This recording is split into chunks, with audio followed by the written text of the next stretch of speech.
Bienvenue dans le podcast Migraphone. Dans ce podcast, nous voulons explorer la diversité des migrations et des réalités de vie de personnes migrantes en France, au-delà des catégories démographiques, juridiques ou médiatiques, souvent trop étroites et ambiguës. Avec nos expériences de migration et d'étrangères en France, nous, Anna et Kat, rencontrons d'autres migrants et migrantes aux parcours et situations divers, mais aussi des militants et militantes, des chercheuses et des chercheurs travaillant sur la question.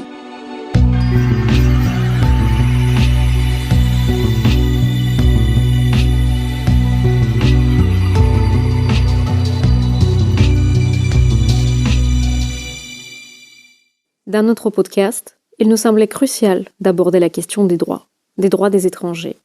C'est une question très large et cet épisode est divisé en deux parties, car il y avait vraiment beaucoup de choses à dire. Dans cette première partie, vous allez entendre Danielle Lochac, juriste et militante pour les droits fondamentaux, répondre à nos questions sur les droits des étrangers. Mais d'abord, nous allons parler avec Anna de notre arrivée et notre séjour en France du point de vue juridique, du point de vue du droit de circulation, d'entrée et de séjour des étrangers. Les situations de migration, d'entrée et de séjour en France sont très diverses. Il faut dire que nos deux parcours, le mien et celui d'Anna, ne représentent qu'un cas de parcours précis. Donc c'est entrée en France légalement par les études supérieures et le séjour régulier avec des titres de séjour tout le long de notre présence en France. Alors oui, tout à fait. Et puis surtout, c'est important pour nous d'organiser nos récits en deux parties. Une partie qui porte sur le départ, toutes les stratégies qu'on a pu mettre en place pour réussir à partir, et puis une partie sur le séjour. Oui, pour commencer, donc la première partie, c'est le départ en France. Pour les ressortissants russes, comme je suis, comme pour beaucoup d'autres ressortissants non européens, il faut faire un visa pour venir en France, et cela même pour un séjour très court. Donc il existe de différents types de visas, visa touristique, visa familial, ou dans mon cas c'était le visa étudiant puisque j'étais venue en France par le biais des études. Je demandais ce visa auprès de l'ambassade française en Russie.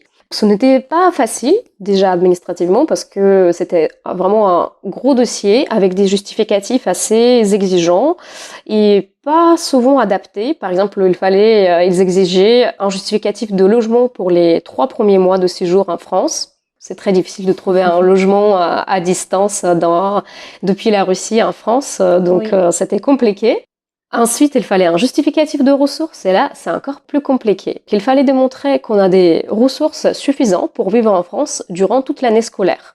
Je ne sais pas comment ils ont calculé exactement, donc à l'époque, c'était à peu près autour de 600 € par mois, donc il fallait montrer qu'on a sur notre compte à peu près 7 000 € pour l'année. Je ne sais pas comment ils sont basés pour calculer ces montants, parce que du coup, moi, durant mes années d'études, je vivais avec bien moins. Et aussi, d'ailleurs, il faut dire que quand même le titre de séjour étudiant donne le droit de travailler à l'auteur de 60% du temps annuel de travail. On peut quand même aussi subvenir plus ou moins à nos besoins par le travail lorsqu'on est étudiant. Et donc ces 7 000 €, c'est vraiment une somme très importante pour la Russie. Pour vous donner une petite idée, les salaires en Russie, c'est peut-être pas à Moscou, à la capitale, mais en Provence, entre 200 et 500 € et encore, alors que aussi la vie n'est pas énormément moins chère. Pour produire ce justificatif, c'était assez compliqué puisque on n'avait pas cet argent, donc on a prêté de l'argent à des amis. Heureusement aussi, parce qu'en Russie, même quand tu demandes à beaucoup de monde pour rassembler une telle somme, c'était très compliqué. Heureusement, on avait quelqu'un en contact en France qui nous a aidés avec quasiment la totalité de la somme. Donc il faut dire que ma venue en France était restreinte administrativement, du fait que je suis une ressortissante non européenne, mais aussi ma venue, ma possibilité, ce droit de venir en France a été conditionné économiquement, et donc pour pouvoir venir, il fallait vraiment bricoler administrativement, mais aussi économiquement. Et toi, Anna, comment ça s'est passé ta venue en France? Quel obstacle t'as rencontré? Comment t'as fait pour réussir de venir ici?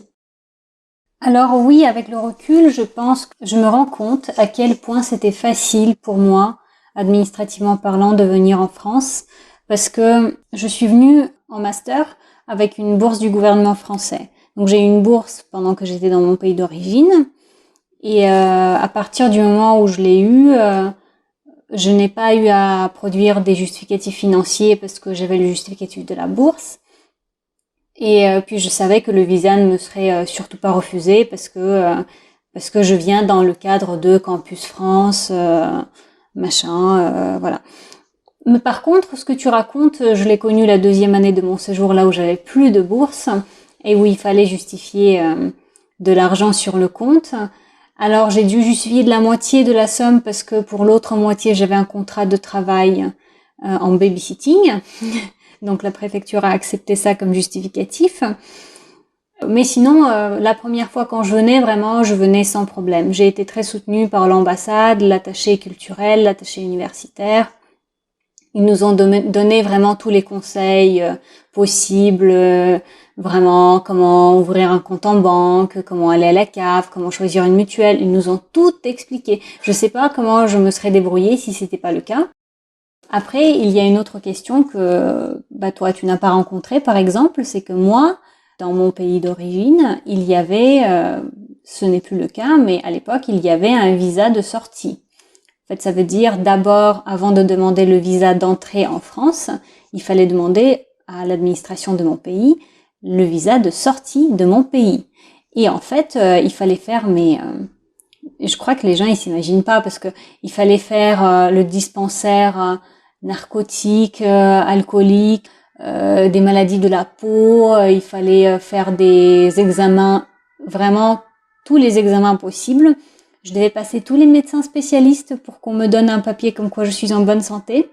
Bref, ça m'a pris un mois et surtout, toute femme qui a moins de 35 ans, qui sort du pays, doit avoir l'autorisation soit de son père, soit de son mari pour la sortie. C'est vraiment une autorisation écrite. J'ai essayé de contourner, j'ai essayé de dire... là, en plus, il y a une particularité pour les femmes. Là, oui, complètement, parce que j'ai demandé à l'administration, mais pourquoi vous demandez ça? Et ils m'ont répondu que, oui, vous savez, beaucoup de femmes, on leur propose un boulot, et puis ça se trouve, c'est de la prostitution, et puis elles se trouvent imbriquées dans un truc, donc on va demander ça à tout le monde, comme ça, on est sûr qu'il n'y a rien qui se passe. Oui, je pense, oui, c'est pour protéger, entre guillemets. Oui, entre guillemets, il y a la protection, ce qui d'ailleurs est vrai, parce que vraiment beaucoup de gens de mon pays se retrouvent en esclavage en Russie notamment, et c'est une vraie problématique. Après, oui, demander des justificatifs que à des femmes, ouais, c'est quand même un peu biaisé, quoi. Voilà. Et ouais, pour l'histoire, j'étais en processus de divorce avec mon mari, qui heureusement a accepté de venir et écrire ce papier, parce que j'ai essayé de contourner, j'ai essayé de mentir à l'administration, de dire qu'il était pas dans le pays, qu'il était parti. Est-ce que mon père peut signer à sa place? Et on m'a dit non. Si c'est pas votre mari, c'est votre beau-père qui va signer ça. Du coup, ouais, super. Je me suis vraiment sentie propriété de la famille, de la belle famille. C'est classe, hein, vraiment, j'ai bien aimé. Voilà, donc ça, c'était plus compliqué que l'entrée en France, en fait. Et du coup, une fois arrivé en France, c'est un autre débat. Est-ce que tu as des choses à dire là-dessus Oh oui, parce que ça s'arrête pas du tout là, comme vous l'avez déjà compris. Donc, une fois arrivé en France aussi, il y a la question de séjour, de pouvoir rester en France, parce que pour les étrangers, pour les étrangers non européens, ce droit au séjour, il n'est pas acquis. Il faut vraiment pouvoir le demander auprès de la préfecture, et donc aussi ce droit, il est conditionné à des raisons particulières qui sont de l'ordre des études, de travail ou de vie privée et familiale, par exemple avoir des enfants ou des enfants français, être pacsé ou marié, ou encore sont des demandes d'asile par exemple.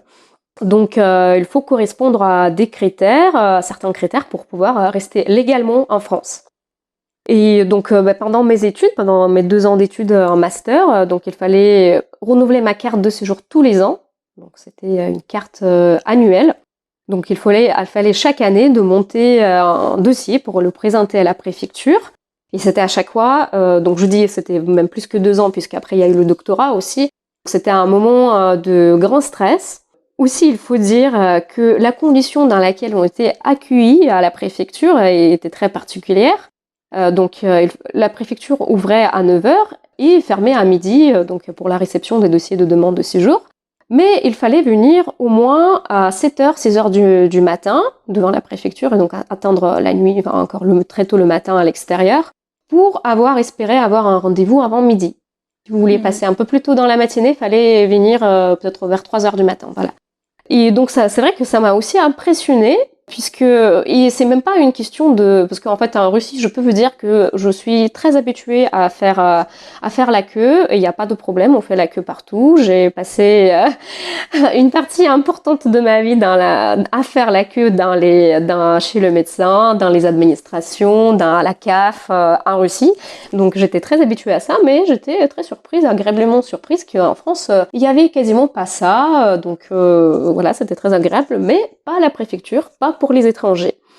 Et d'ailleurs, cette histoire de venir devant la préfecture des heures et des heures avant et attendre peut-être autour de 5 heures pour avoir un rendez-vous, ça a changé depuis parce que, une nouveauté depuis quelques années, il faut prendre un rendez-vous en ligne. Donc, vous avez une heure qui vous est donnée et mais sauf que le petit souci, il faut pas espérer d'avoir un rendez-vous avant 4-5 mois. Ouais, surtout, c'est la guerre au rendez-vous en ligne après, parce que on sait par exemple, à force d'essayer de prendre un rendez-vous en ligne, bon déjà le logiciel parfois il bug, oui. Voilà, oui. Des fois c'est pas non plus le logiciel le plus moderne du monde, mais bon ça encore on peut comprendre. Mais du coup, c'est la guerre au rendez-vous après, parce que septembre, c'est une date très demandée, donc il fallait vraiment s'y mettre bien plus tôt si tu voulais un rendez-vous en septembre. C'est vrai, parce qu'il y a tous les étudiants qui arrivent plutôt vers ces dates-là. Et il faut aussi savoir que un rendez-vous à la préfecture, il faut se présenter, parce que sinon, il y a des chances qu'on blacklist. Enfin, la préfecture, elle ne tolère pas un manque de respect. C'est ça, c'est très strict, ouais, c'est ça. Et oui, dans il fallait donc à chaque fois demander tous les ans un nouveau titre de séjour, enfin une prolongation avec tout un tas de pièces justificatives, dont aussi le justificatif financier, ce fameux. Et donc à chaque fois aussi il y avait des problèmes. Tous les fois, je revenais à la préfecture au moins 3 fois parce que il manquait une pièce au dossier, mais c'est pas parce que je me suis mal préparée, mais parce que juste les administrations n'étaient pas en phase et par exemple la pièce n'était pas encore produite, par exemple j'étais pas encore acceptée à l'université, mais mon titre de séjour expirait, donc il fallait attendre.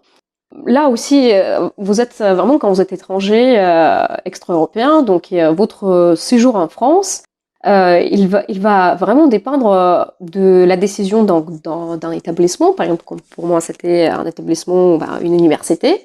Mais en plus de cela, c'est aussi la préfecture qui décide derrière, puisque en fait ce droit elle est jamais acquis et la préfecture a le droit, elle peut refuser votre titre de séjour. Et on entendait parler des cas où les étudiants aussi ont reçu des refus et ensuite des obligations, des OQTF, des obligations de quitter le territoire français pour le non-sérieux des études. Par exemple, quand la préfecture considérait que, par exemple, vous changiez de parcours, par exemple, vous étiez en droit et vous avez décidé d'étudier plutôt la sociologie, c'était pas bon. Ou par exemple, dans le cas où vous redoubliez et surtout plusieurs fois. Donc il y avait toujours cette peur-là, en fait, est-ce qu'on va pas me refuser au final? Et il faut dire que aussi la préfecture, c'est une administration vraiment très fermée, qui manque de transparence, ou par exemple aussi, c'est quelque chose que j'ai constaté aussi, que lors de rendez-vous à la préfecture, ils demandent des documents qui sont pas indiqués dans le dossier sur leur site. Ils les demandent quand même. Encore faut-il trouver la liste des pièces sur leur site, c'est pas évident. Moi, j'ai trouvé que c'était plus facile de trouver une liste de pièces sur le site service public. Oui. Ouais. Mais par contre, cette liste, elle est jamais complète. La préfecture demandait toujours plus de papiers que ce qui était indiqué sur le site service public, par exemple. C'est ça. Et en fait, à force, on s'habitue. En fait, moi, je me suis habituée de venir à la préfecture avec tous mes documents. Je ramène vraiment pareil, un tas. Et tout original et copie, parce qu'ils veulent voir les originaux aussi. Donc, on est vraiment dressés comme des chiens. Copie, traduction, au cas où, photo, si jamais il demande une photo. Enfin bon, c'était... fallait vraiment tout prendre parce que prêt. tellement on fait la queue, en fait, pour avoir ce rendez-vous, qu'on a envie de déposer le dossier en entier. Oui, c'est ça. On attend 5 mois. On se dit, si ça marche pas ce rendez-vous-là, est-ce que je dois encore attendre 5 mois pour le rendez-vous suivant? Enfin, comment ça va se passer? Donc oui, on sait pas trop comment ça se passe aussi. Ça fait partie du problème, je pense. C'est ça. Et donc oui, aussi pour pouvoir rester en France, c'est vraiment on adopte des stratégies, on fait des choix qui des fois aussi qui ne correspondent pas forcément. Par exemple, à la fin de mon master, pour pouvoir renouveler mes papiers, j'ai failli me marier aussi. D'ailleurs, c'était quelque chose qui m'a été conseillé par une association qui accompagne les étrangers, donc avec des juristes. Je l'ai pas fait parce que c'était plus facile de s'inscrire en thèse. La thèse, donc, elle donnait le droit à un titre, à l'inscription à un doctorat, donnait le droit à un titre de séjour étudiant. Aussi, ce choix était pour moi, pour m'inscrire en thèse n'était pas évident tout de suite, mais je me suis beaucoup plu dedans à un moment. Et aussi, à un moment, j'ai pu quand même bénéficier d'une carte de séjour qui s'appelle toujours, elle existe toujours, qui s'appelle Passeport Talent. Une super appellation. Quand j'ai vu ça, Oui, en fait, c'est le titre de séjour que, par exemple, les sportifs de haut niveau peuvent demander. C'est ça, ouais, exactement. Et il se trouve aussi des doctorants. Des doctorants, mais pas tous les doctorants, seulement ceux qui ont des petits contrats de recherche soutenus par des entreprises. Donc c'était mon cas parce que j'ai eu un financement, c'était une grosse chance en sciences sociales d'ailleurs. Là, c'est encore tout un autre sujet, hein. Et d'ailleurs, ce passeport talent, il me semble, ce titre de séjour, il était introduit avec la réforme de 2016, donc c'est assez récent et c'est vraiment dans cette optique de favoriser, enfin de distinguer des migrations, en fait, bonnes et mauvaises, et favoriser une migration qualifiée. Donc, garder en France les plus hautement qualifiés, parce qu'en fait, effectivement, ce sont surtout des chercheurs, des sportifs de haut niveau, des artistes, des créateurs d'entreprises innovantes. Oui, c'est marqué dans la loi, qui peuvent prétendre à ce titre de séjour. Mais donc ce passeport talent, donc c'était super. J'étais pendant 3 ans en talent. C'est super quand on vous donne une carte de séjour comme ça. C'est vraiment je me sentais. Enfin, je rigole, non, mais enfin ça me faisait bizarre. Voilà, c'était une carte de séjour pour 3 ans, donc j'étais tranquille. Mais en fait, non, pas tout à fait, parce que en fait, très vite, au bout de, je pense, 2 ans, je commençais à me dire, mais il faut réfléchir à après, puisqu'en fait, cette carte, elle peut pas être renouvelée, il faut trouver d'autres raisons pour pouvoir rester en France. Donc pour moi, j'ai encore eu de la chance, donc on m'a proposé un emploi, mais là, ça s'arrête pas là. Donc effectivement, l'emploi donne le droit à un titre de séjour, mais il y a aussi des obstacles.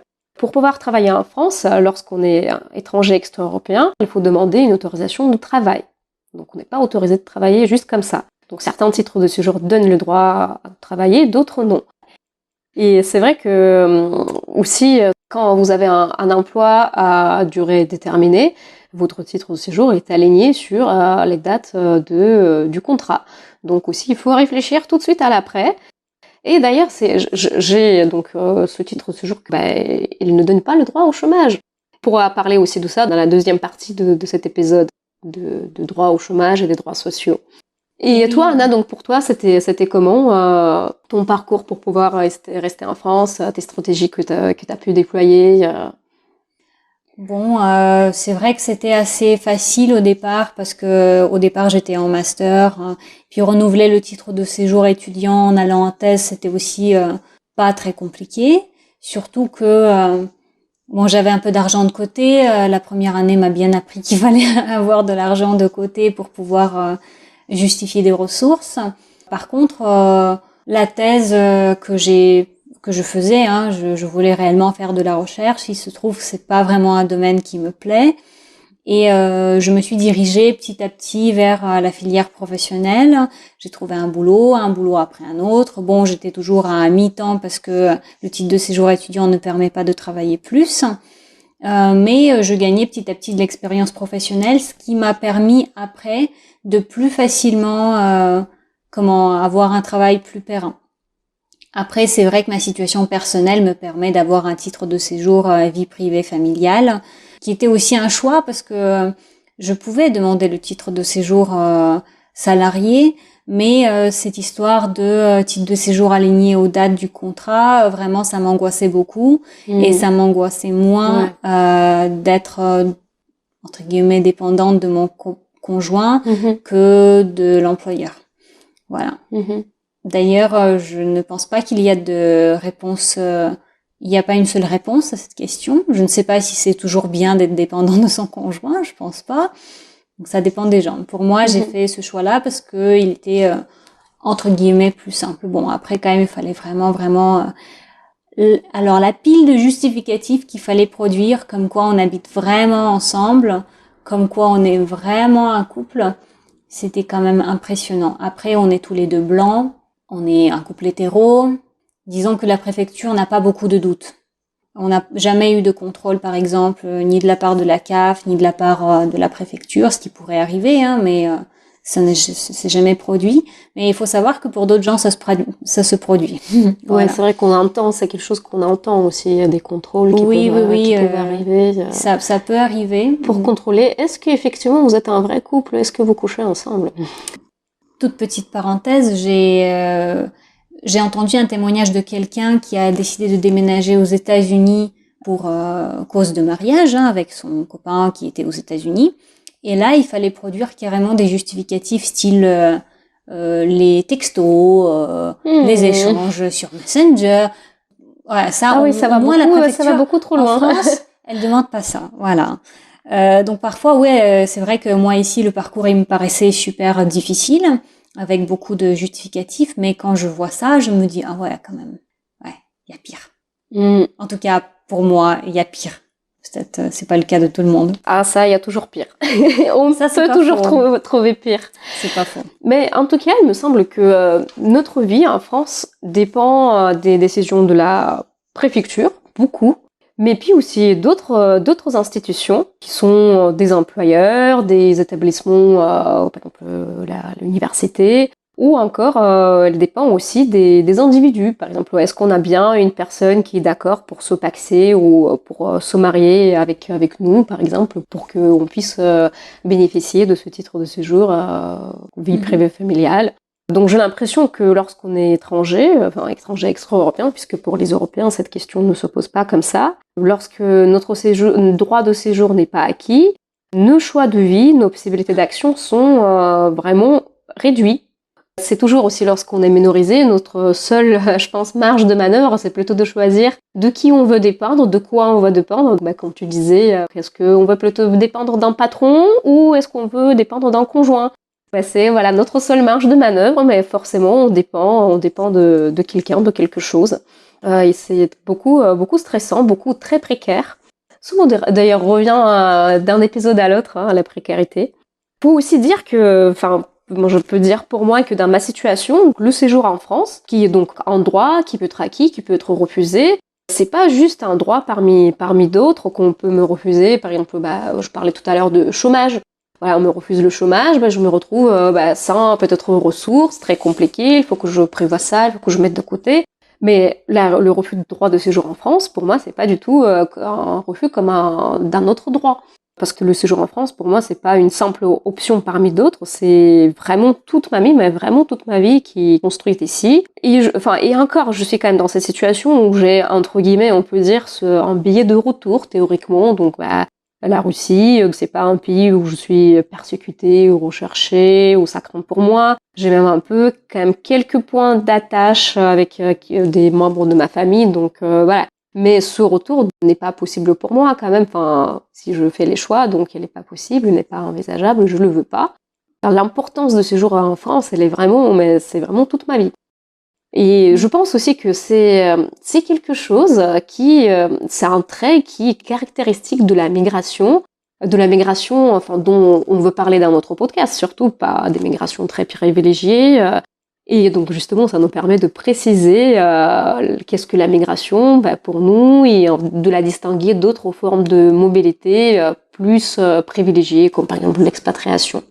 Oui, c'est vrai que cette question du non-retour, elle est forte, hein, parce que il faut savoir que moi j'ai construit ici en France mon parcours académique autour de la lutte contre l'homophobie. Et dans mon pays d'origine, l'homosexualité c'est interdit. Donc en fait le choix il est vite fait. Hein. C'est vrai que si je rentre là-bas, en gros j'ai le choix entre la dépression et le militantisme qui va faire de moi une migrante en demande d'asile. Hein. Voilà. Donc le choix il est pas non plus très très grand.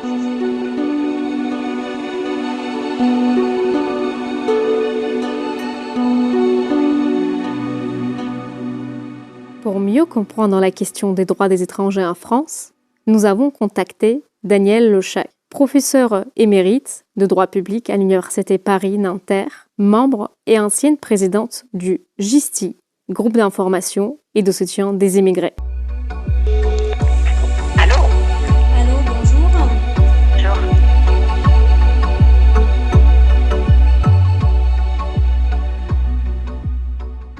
Madame Lechac, aussi, vous pouvez nous dire comment est apparue dans le droit français et même plus généralement, comment est apparue cette catégorie d'étrangers et comment est apparue cette distinction entre le national et l'étranger? Disons que dans toutes les sociétés, il y a une distinction entre nous et les autres. Simplement, cette distinction, elle se fonde sur des critères différents selon qu'on est dans une tribu, qu'on est dans un État à Athènes, qu'on est dans l'Empire romain, ou, et c'est ça qui nous intéresse aujourd'hui, qu'on est dans le cadre des États-nations. C'est vrai que ce qui caractérise l'État-nation, comme son nom l'indique, c'est qu'il est censé être l'expression d'une nation préexistante. En réalité, c'est plutôt l'État qui est la nation. Mais ce lien entre État et nation est évidemment très important et nous sommes aujourd'hui, depuis moins de siècles, dans l'ère des États-nations. Et donc, la nationalité, dans ce contexte, la nationalité, c'est-à-dire ce qui fait la distinction entre ceux qui l'ont et ceux qui ne l'ont pas, donc entre les nationaux et les étrangers, eh bien, la nationalité, c'est un lien juridique. Le lien juridique qui relie l'individu à l'État dont il est le national ou encore dont il est le ressortissant. Et la possession de la nationalité de tel ou tel État a des conséquences juridiques très importantes. Elle entraîne quelques obligations spécifiques, alors qui aujourd'hui sont très réduites. Il y avait le service militaire obligatoire, mais c'est quelque chose qui a complètement disparu. Mais surtout, la possession de la nationalité entraîne une série de droits fondamentaux dont ne peuvent pas forcément se réclamer les étrangers. Par exemple, les droits politiques, le droit d'accéder à la fonction publique, et puis surtout, et aujourd'hui on voit bien à quel point c'est capital, le droit absolu d'entrer et de demeurer sur le territoire national sans pouvoir être expulsé, par exemple. Et du coup, la question est, comment, sur quels critères désigne-t-on, distingue-t-on les nationaux et les étrangers? Et là, il y a en gros deux méthodes pour définir qui sont les étrangers et qui sont les nationaux. Le droit du sol, le ius soli, et le droit du sang, le ius sanguinis, autrement dit la filiation. Et certains pays optent plutôt pour le droit du sol, donc on a la nationalité d'un pays parce qu'on est né dans ce pays, et d'autres, au contraire, optent plutôt pour le droit du sang, le droit de la filiation. On a la nationalité d'un pays parce que son père ou sa mère a, et quelquefois seulement le père, a la nationalité de ce pays. Alors, en France, les deux systèmes coexistent, c'est-à-dire qu'on peut être français à la naissance, soit parce qu'on est né en France, alors ça suffit pas, d'un parent qui lui-même y est né, donc il faut qu'il y ait déjà une double naissance en France, soit parce que un de ses parents est lui-même français, et dans ce cas-là, peu importe qu'on soit né à l'étranger. Mais à partir de là, il y a possibilité aussi d'acquérir par la suite la nationalité. Donc, par exemple, les enfants nés en France de parents étrangers, et qui eux-mêmes ne sont pas nés en France, deviendra français automatiquement à 18 ans. Ou encore, si on épouse un Français ou une Française, on a une facilité, aujourd'hui réduite, mais une possibilité en tout cas, d'acquérir la nationalité française au bout de quelques années de mariage. Et puis, il y a encore, bien sûr, la naturalisation, qui là est plutôt considérée comme une faveur et pas un droit. Et donc, on peut devenir français par naturalisation. Et donc, aujourd'hui, on est dans ce système où il y a des personnes qui ont la nationalité française et d'autres qui ne l'ont pas, avec quand même des statuts, je ne dirais pas intermédiaires, mais un peu différents, c'est-à-dire que parmi les étrangers, vous avez aussi les ressortissants des États membres de l'Union européenne, qui sont des citoyens européens, et qui ont donc moins de droits que les citoyens français, mais quand même plus de droits dans un certain nombre de domaines que les étrangers. Est-ce qu'on peut aussi s'arrêter un peu plus sur ce que vous avez appelé ce statut intermédiaire, par exemple des ressortissants des pays membres de l'Union européenne. Donc comment cela fait-il qu'ils ont plus de droits et est-ce que l'apparition de la nationalité européenne, elle fait d'une certaine manière bouger les frontières entre le national et l'étranger? Alors ce qui s'est passé, c'est au moment du traité de Maastricht, que l'on a créé en fait ce statut en quelque sorte de citoyen de l'Union européenne. Déjà, il faut voir que déjà avant Maastricht, donc déjà dans le cadre de la construction européenne, et ceci depuis le traité de Rome, les ressortissants des États membres, on ne parlait pas encore de citoyens européens, ont acquis un certain nombre de droits, et notamment ce droit à la libre circulation, la liberté de circulation, la liberté d'établissement, et accompagné d'un principe de non-discrimination. Alors qu'est-ce que ça veut dire? Ça veut dire que là où l'immigration normalement n'est pas libre, c'est-à-dire que quelqu'un, très net sous le régime de 1945, on aura l'occasion de le redire, un étranger qui, dans la période post-45, veut venir en France, il faut qu'il ait déjà un contrat de travail visé après examen de la situation, attestant qu'il n'y a pas de main-d'œuvre disponible en France pour occuper certains emplois. À ce moment-là, donc, tout un processus compliqué et très bureaucratique se met en place pour qu'il puisse entrer en France pour y travailler. Or, pour les ressortissants de ce qui n'est pas encore l'Union européenne, on parlait de communauté européenne à l'époque, eh bien, ils ont la liberté de circulation lorsqu'ils veulent venir travailler ou aller travailler dans un autre État membre, comme salariés. Ils ont ce qu'on appelle la liberté d'établissement, c'est-à-dire la liberté de venir travailler comme indépendant. Et enfin, ils bénéficient d'un principe de non-discrimination, c'est-à-dire que pour que cette liberté de circulation soit réelle, on ne peut pas faire de discrimination entre les travailleurs français et les travailleurs des autres États membres. Eh bien, ce système, donc, est déjà assez avantageux. Mais ce que Maastricht a ajouté, ce que le traité de Maastricht a ajouté, c'est cette notion de citoyenneté européenne qui s'est traduite notamment par l'obtention du droit de vote aux élections locales. Sachant qu'en France, on ne leur a donné le droit de vote qu'aux élections locales, dans d'autres pays, ils ont la possibilité de voter à d'autres élections que les élections locales, régionales par exemple. Et puis, on peut aussi le rappeler, on aura peut-être l'occasion de le redire lorsqu'on parlera des discriminations qui frappent les étrangers. Ce qu'on peut dire aussi, c'est qu'il y a des pays où les étrangers installés depuis un certain temps dans le pays ont le droit de vote, au moins aux élections locales, ce qui n'est toujours pas le cas en France.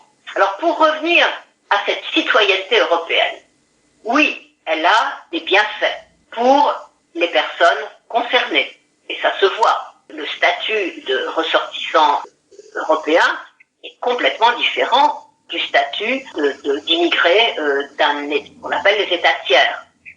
Par exemple, non seulement ils ont la liberté de circulation, mais ils peuvent également occuper des emplois parmi ceux qui sont d'habitude fermés aux étrangers. Et notamment, ils peuvent accéder à la fonction publique. Pas à l'ensemble des emplois de la fonction publique, pas aux emplois d'autorité, pas aux emplois dans la police ou dans l'armée, mais, par exemple, dans l'éducation nationale. Or, il faut savoir que les étrangers ne peuvent pas, les autres étrangers ne peuvent pas être nommés à l'éducation nationale. Ils peuvent bien sûr enseigner, puisqu'ils peuvent enseigner comme contractuels, mais jamais ils n'obtiennent la garantie du statut de la fonction publique. Mais surtout, ce sur quoi je voudrais insister, c'est l'effet pervers qu'a eu cette citoyenneté européenne. Pourquoi? Parce que lorsqu'il y avait la liberté de circulation et le principe de non-discrimination, donc je rappelle que la liberté de circulation, au sens du droit européen, c'est la liberté non seulement de circuler, mais de s'installer pour travailler. C'est très important de le rappeler.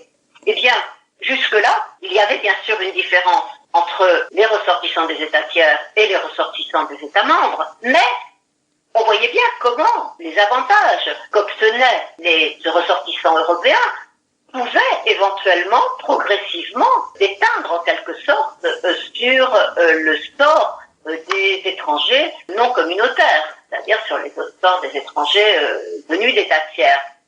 Or maintenant, avec cette notion de citoyenneté, on retombe sur un petit peu ce que je disais tout à l'heure, c'est-à-dire qui dit citoyenneté dit barrière entre nous et les autres. Et d'ailleurs, ce qui est très intéressant à souligner, c'est que ça crée une discrimination. Ça crée une discrimination qui là n'est plus fondée, c'est ça aussi qui est pervers, n'est plus fondée sur la nationalité. Il y a ceux qui sont français et ceux qui ne sont pas français, qui est une distinction purement juridique, mais sur une origine. Il y a les Européens et il y a les autres. Et c'est déjà beaucoup plus ambigu. À tel point que certaines personnes qui étaient défavorables à ce qu'on accorde le droit de vote aux étrangers en général, en disant non, c'est pas la solution, la conception de la citoyenneté en France, elle est inséparable de la nationalité. Eh bien, à partir du moment où on a accordé le droit de vote à des gens qui n'étaient pas des nationaux, ils ont pris conscience que la distinction, elle n'était plus strictement juridique et d'une certaine façon objective et neutre, même si on peut la contester, mais qu'elle renvoyait à une discrimination beaucoup plus ambiguë, fondée sur l'origine. Parce que vous avez des paradoxes. Vous avez l'Algérien qui est installé en France depuis 20 ou 25 ans qui ne peut pas voter, et l'Italien qui est là depuis 5 ans et qui peut voter.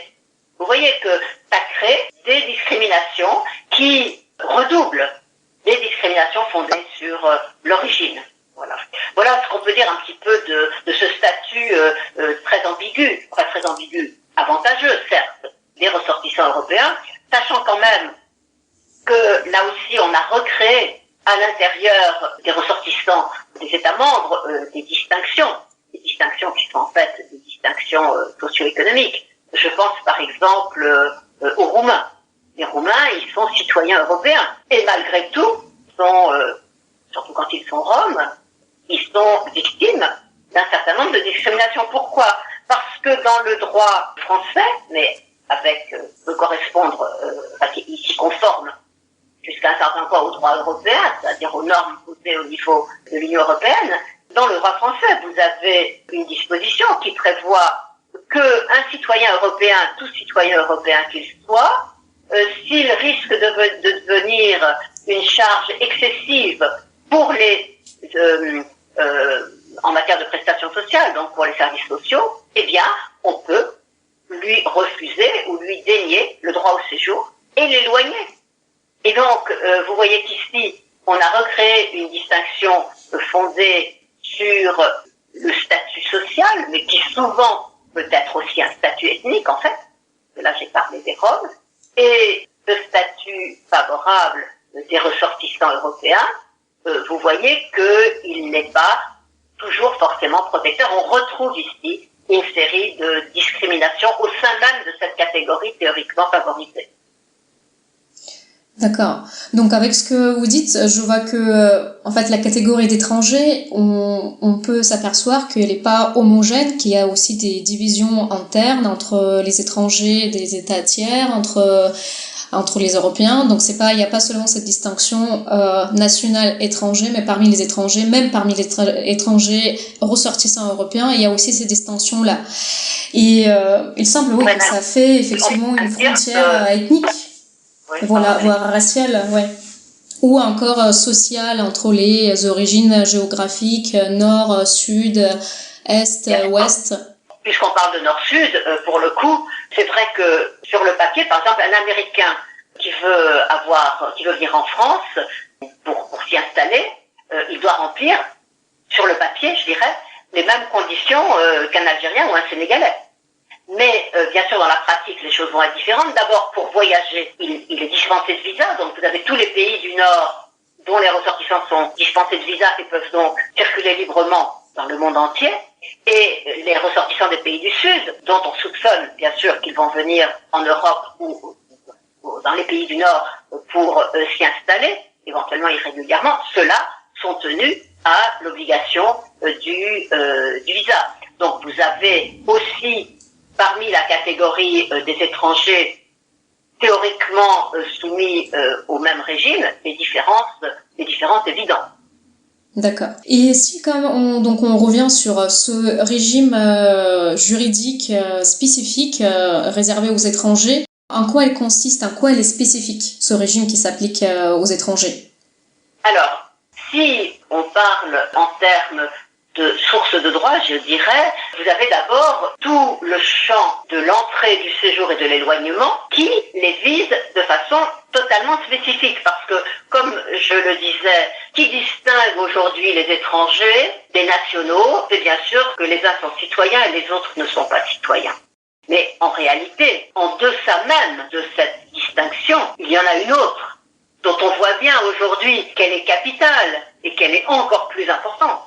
C'est la possibilité d'entrer et de rester de façon assurée, certaine, durable, sur le territoire d'un État. C'est là qu'est la différence essentielle aujourd'hui entre les étrangers et les nationaux. D'ailleurs, même les ressortissants européens ne sont pas à l'abri d'une mesure d'éloignement ou d'expulsion, même s'ils sont mieux protégés que les autres. Donc, la vraie distinction aujourd'hui, elle est là.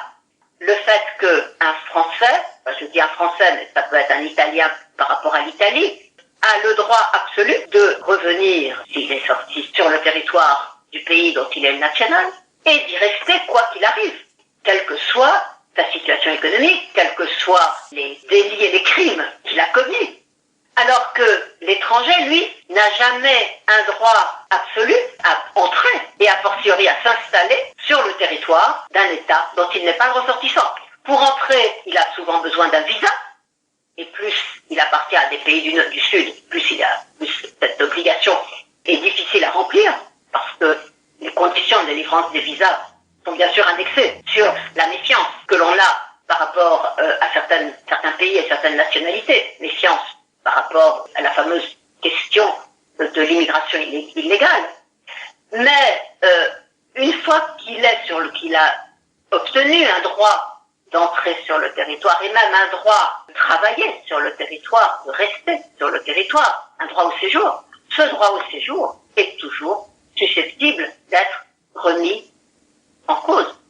Il est toujours susceptible d'être remis en cause, soit parce qu'il ne remplit plus les conditions du droit au séjour, et il y aura une mesure d'éloignement. En France, ça s'appelle aujourd'hui l'obligation de quitter le territoire français, l'OQTF, soit parce que il est considéré comme représentant une menace pour l'ordre public et il pourra donc être expulsé. Donc, c'est cette précarité qui, à mon sens, est aujourd'hui la caractéristique fondamentale de la situation des étrangers.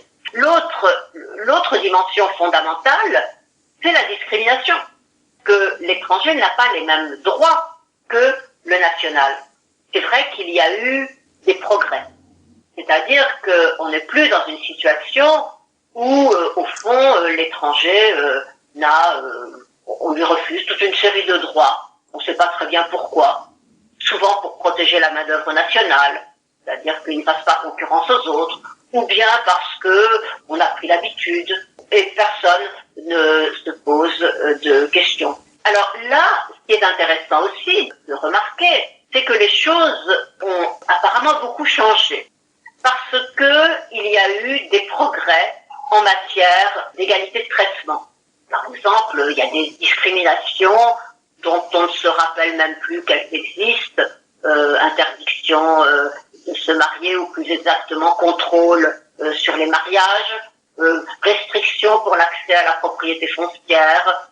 Donc en matière de droit civil, beaucoup de discriminations ont disparu. En matière de droits sociaux, également, beaucoup de discriminations ont disparu, mais assez récemment.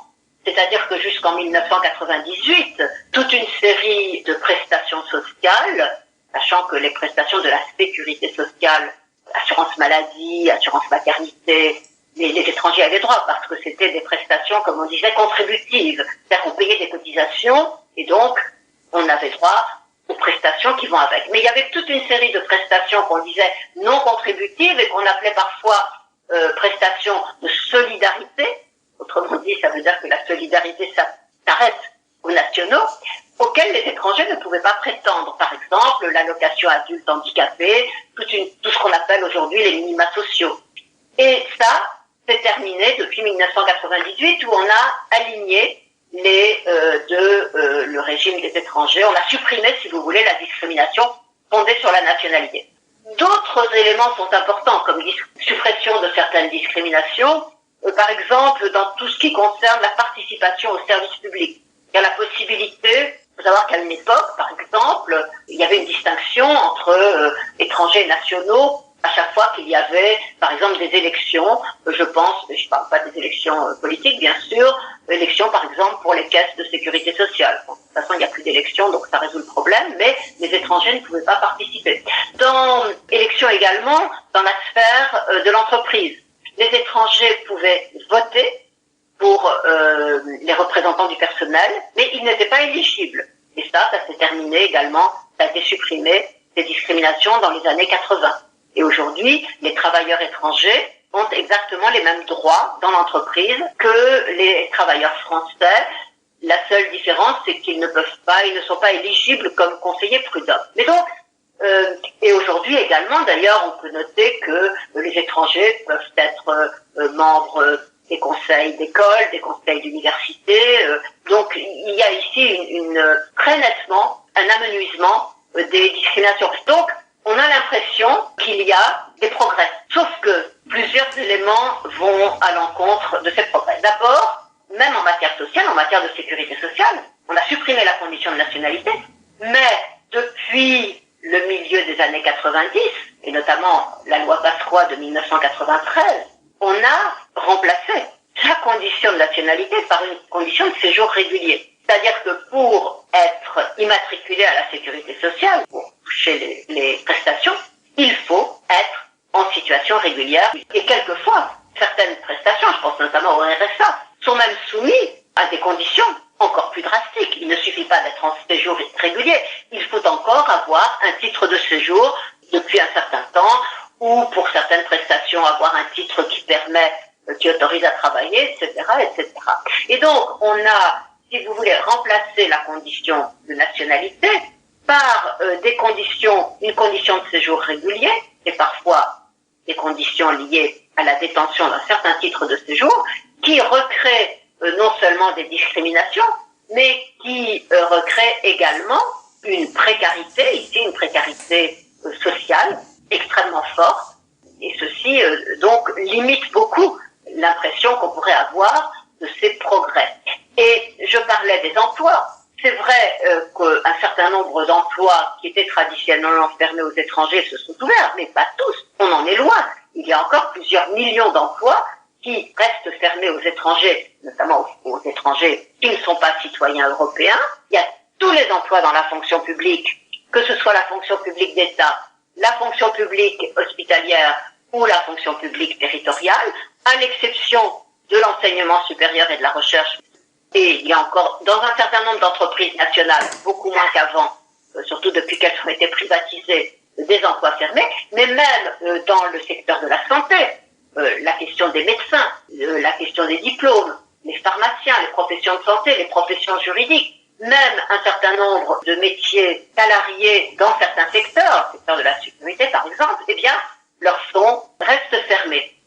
Et ce qui est évidemment, non pas paradoxal, mais significatif, c'est que, je donnais l'exemple tout à l'heure de l'enseignement, les étrangers, on va quand même leur permettre d'enseigner quand on a vraiment besoin d'eux, puisqu'on sait bien que dans certaines régions, il manque d'enseignants.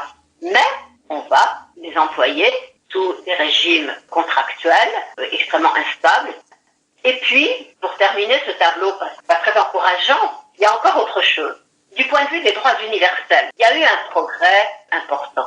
C'est-à-dire que pendant très longtemps, et moi-même, je dirais, quand j'ai commencé à m'intéresser aux droits des étrangers, donc il y a quand même très longtemps, on disait, bon voilà, les étrangers peuvent faire ci, peuvent faire ça, ne peuvent pas faire ci, ne peuvent pas. On ne se préoccupait pas trop de savoir si c'était légitime ou non. C'était comme ça. On ne se posait pas de questions.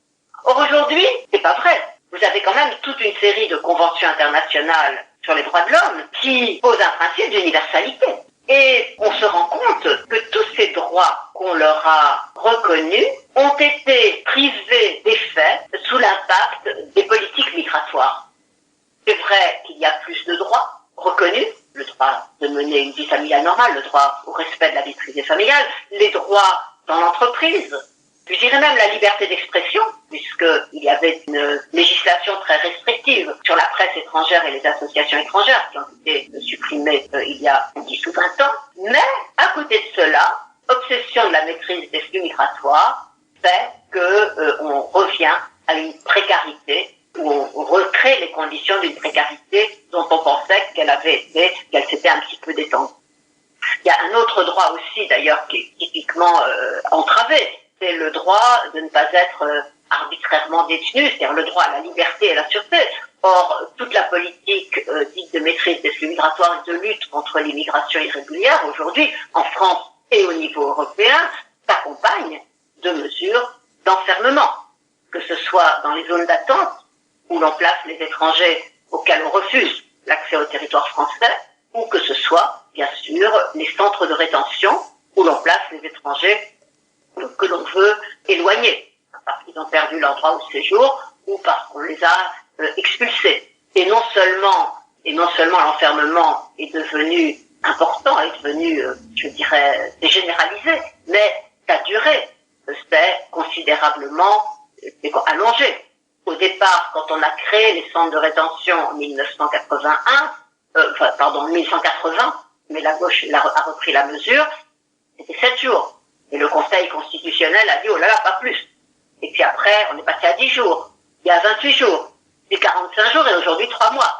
Donc vous voyez, et on s'habitue à ça, c'est ça aussi. On s'habitue à l'idée que des étrangers qui n'ont pas commis de délit, dont le seul tort est d'être en situation irrégulière, eh bien, peuvent être enfermés comme ça pendant des semaines et des mois. On s'y est habitué. Alors qu'au moment où cette mesure a été mise en place en 1980, par la loi Bonnet, donc à la fin du septennat de Giscard d'Estaing, tout le monde, en tout cas tous les juristes, qui ne sont pas pourtant forcément toujours très progressistes, tous les juristes se sont étonnés et se sont révoltés, ou ont critiqué en tout cas cette possibilité de priver les gens de liberté sans qu'un juge ait décidé de les condamner à quoi que ce soit. Voilà. Ce que vous dites, j'ai l'impression donc que le traitement qui est réservé aux étrangers, il rentre souvent en contradiction avec des principes fondamentaux tels que par exemple le principe d'égalité et d'égalité de traitement ou encore d'autres droits fondamentaux. Mais ces pratiques sont justifiées par le politique, par l'idéologie, par des raisons économiques. C'est la fin de la première partie de l'épisode consacré aux droits des étrangers. Dans la deuxième partie, vous allez retrouver la suite de notre discussion avec Daniel Louchak. Vous allez aussi entendre une nouvelle invitée, Diana, qui nous parle de son départ de l'Ukraine en 2015 et de sa demande d'asile en France. Avec elle, on échange également sur les différents droits qui nous ont été refusés en France. Merci pour votre écoute et retrouvez-nous dans la deuxième partie.